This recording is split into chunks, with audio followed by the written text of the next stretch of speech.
दिनांक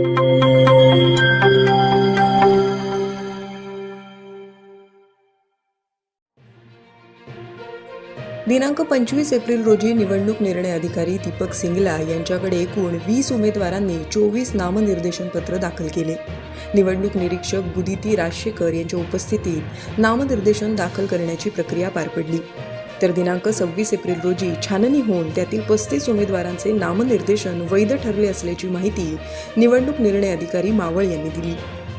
मावळ लोकसभा मतदारसंघाच्या निवडणुकीमध्ये दिनांक 18 एप्रिल ते 25 एप्रिल या कालावधीत एकूण 38 उमेदवारांनी 50 नामनिर्देशन पत्र दाखल केले होते।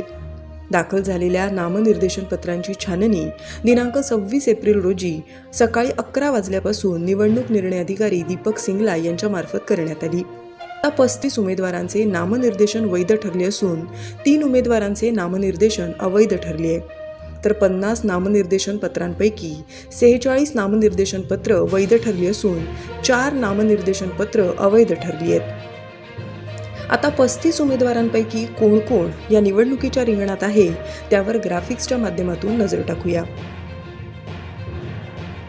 यामध्ये यशवंत विठ्ठल पवार, प्रशांत रामकृष्ण भगत, श्रीरंग चंदू बारणे, इंद्रजीत डी गौंड, ज्योतिश्वर विष्णू भोसले, मुकेश मनोहर अगरवाल, रफिक रशीद कुरेशी, प्रफुल्ल पंडित भोसले, संजोग भिकू वाघेरे, गोपाळ यशवंतराव तंतरपाळे, माधवी नरेश जोशी, संतोष मकरध्वज उबाळे, महेश सिंग नारायण सिंग ठाकूर, मधुकर दामोदर थोरात, राहुल निवृत्ती मदने, तुषार दिगंबर लोंढे, शिवाजी किसन जाधव, सुहास मनोहर राणे, पंकज प्रभाकर ओझरकर, मनोज भास्कर गरबडे, उमाकांत रामेश्वर मिश्रा, लक्ष्मण सदाशिव अढाळगे, इक्बाल इब्राहिम नावडेकर, अजय हनुमंत लोंढे, गोविंद गंगाराम हेरोडे, राजू लालसो पाटील, दादाराव किसन कांबळे, चिमाजी धोंडीबा शिंदे, राजेंद्र मारुती काटे, राजाराम नारायण पाटील, हजरत इमाम साहेब पटेल, मारुती अपराई कांबळे, संजोग रवींद्र पाटील,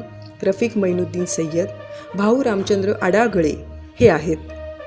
तर संजय सुभाष वाघेरे, राजेंद्र मानसिंग छाछिडक, विजय विकास ठाकूर या तिघांचे नामनिर्देशन अवैध ठरले आहेत। मावळ मतदारसंघात या 35 उमेदवारांपैकी किती उमेदवार निवडणुकीच्या मैदानात टिकतात हे 29 एप्रिलला कळेल। 29 एप्रिल रोजी उमेदवारी मागे घेण्याची शेवटची तारीख आहे।